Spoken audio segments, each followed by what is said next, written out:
Hello, Game Boys and Game Girls. I'm the Game Boy Guru, and welcome to episode 15 of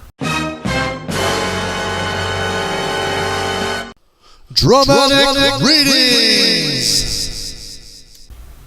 In this episode, we take a look at a collection of board games. Will this collection make you stand up and shout, or will you just be bored? Playing board games. Bored. Yeah, never mind. It's 4-in-1 Fun Pak. If it's not obvious by now, I love games. Not just video games, but board games and card games as well. I grew up playing a lot of card and board games with my family, so even though I don't get to play them as much today, I still enjoy them. Certain games stick with you, even if it has been years since you've played them. I can sit down and play certain games anytime, and it doesn't take long to get back into the groove. However, some of the board games I grew up are much harder to go back to because I was never very good at them. Such is the case with much of this collection. To be fair, I never much played chess, checkers, or reversey competitively. As for backgammon, I never played it as a kid.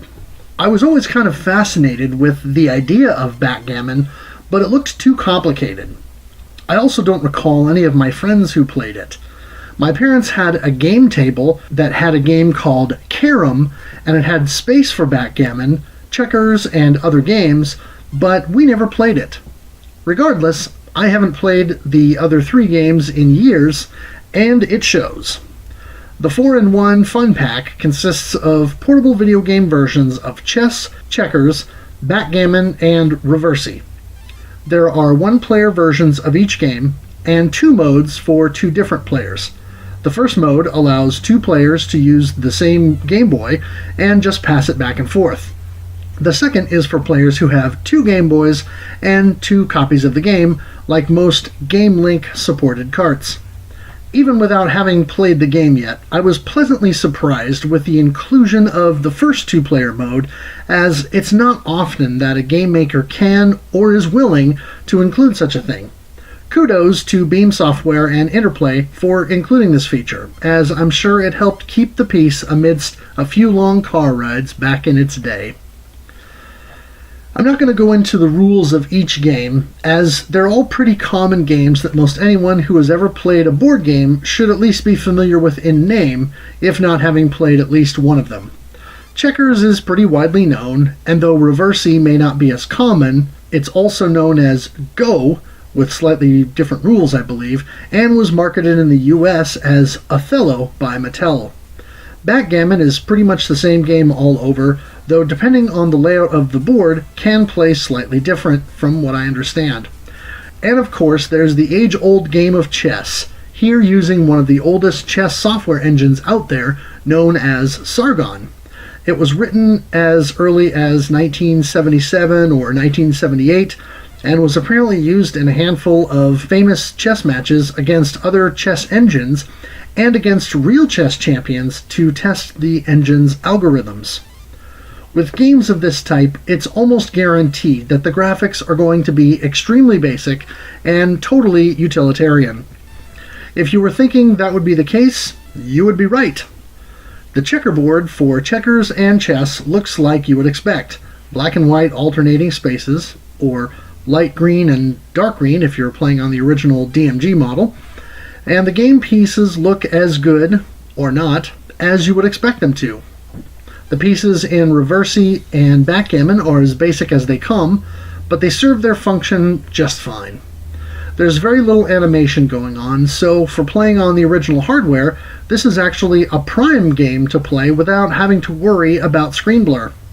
Aside from that, there's very little here to attract you to the game, but then, if you're playing board games on a tiny 160 by 144 pixel screen, you're hopefully not going to expect anything too fancy. Sound is a mixed bag. The sounds that play when you select and move pieces are pretty basic beeps, which aren't too obtrusive and sound fine. The sound that plays when you make a mistake is super annoying. It's that kind of minor chord, mid-tone sound that you expect from the Atari 2600 or similar early 8-bit console. What's worse, it plays constantly until you either press the A or B button or press a direction on the D-pad. If you've selected music to play, it plays over top of that as well, creating a terrible cacophony until you press a button to stop the grating sound from playing. Speaking of music, there are two themes you can choose from by pressing the select button during play, choosing the music option, and choosing which of the two themes you want to listen to. Both are perfectly pleasant, and while they may get annoying after 15 or 20 minutes, they're nice little tunes that fit the slow, methodical pace of these board games. In terms of options, each game seems to have a number of them. Checkers, Reversey, and Backgammon each have 3 difficulties. Chess, on the other hand, has 6 in total. In Checkers and Reversey, there's a take-back feature, which is sort of like an undo option. You can roll back moves as many times as you like in order to get a better sense of the progression of the game and fix your mistakes. This might seem like cheating, and in all reality it is, but used sparingly, it can give you a bit of cause and effect to help you learn the game strategies more effectively. The reset option allows you to exit the game you're playing and go back to choose another, which is a nice touch. Backgammon includes the double option, part of the rules of the game, as well as an auto-roll feature, presumably to speed up the progress. All games include a swap sides feature as well, and this is definitely something that could be exploited to cheat and win the game without having to put forth the effort. I'm not sure what the purpose of that is, and since I don't have the manual, nor can I find a scan online, I honestly don't know what Beam Software was thinking by including that. I mentioned it before, but it bears repeating. I really appreciate the inclusion of a single Game Boy feature. If you were a typical American family during the late 1980s or early 1990s, you probably went on a number of road trips to see family, see the sights, or just get out and drive.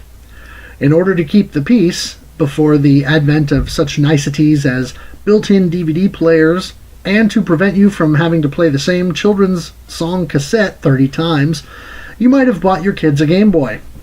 If you were wealthy, you might have bought more than one, but the average middle-income family probably only owned one, unless one of the kids saved up a bunch of allowance or lawn mowing money to earn one.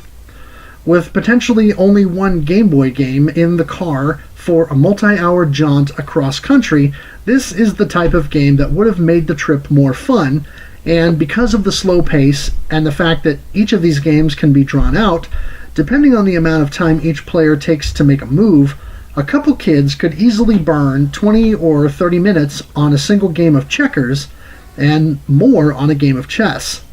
Similarly, a rousing Reversey match might be a good 15 minutes, and backgammon would vary, though you could easily get anywhere from 10 to 30 minutes from a match.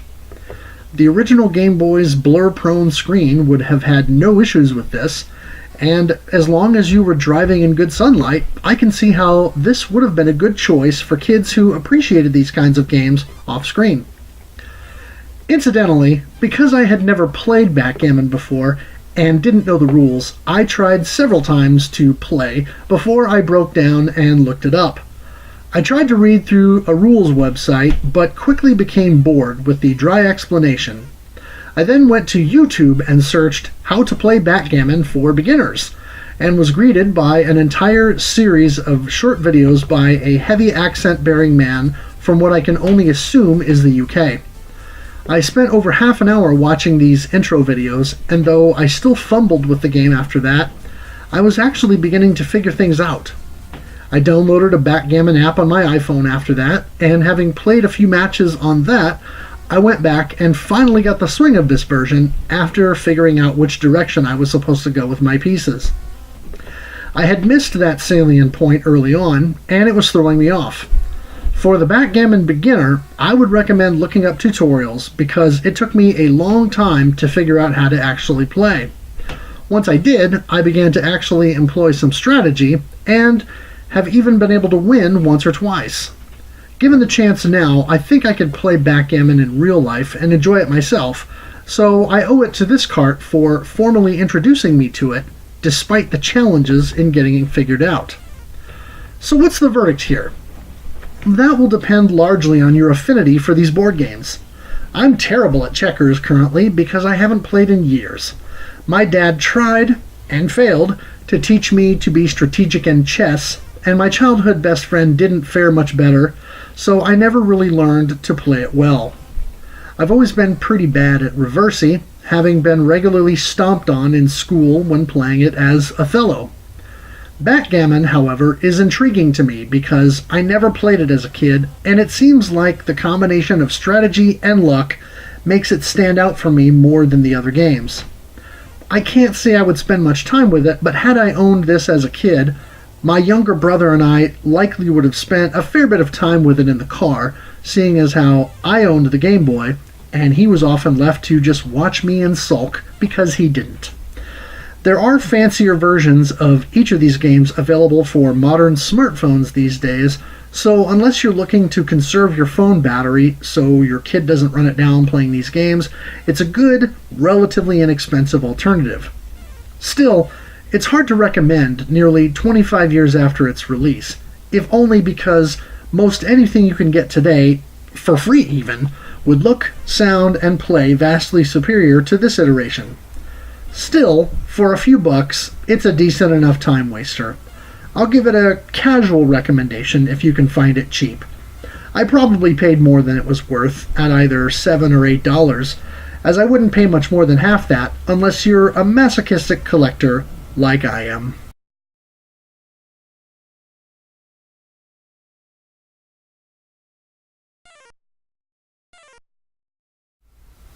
And that, Game Boys and Game Girls, is 4-in-1 Fun Pak by Interplay and Beam Software. It's not a game that I want to recommend a lot. There are better versions of these games out there for mobile phones and other game systems, and so unless you've got a lot of nostalgia for this kind of thing, playing these kind of games on long car rides and that, I really can't give it a solid recommendation. If you can pick it up cheap, go for it.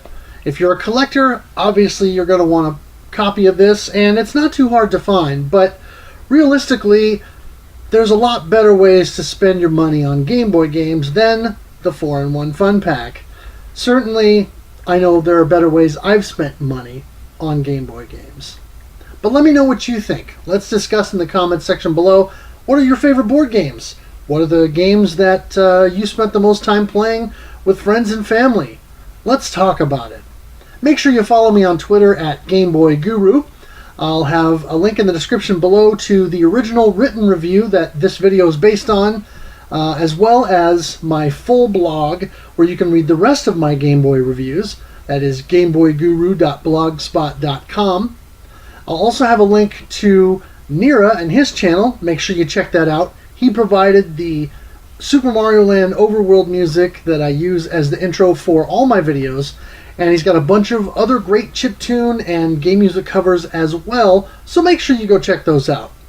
As always, thanks for watching, thanks for playing, and game on.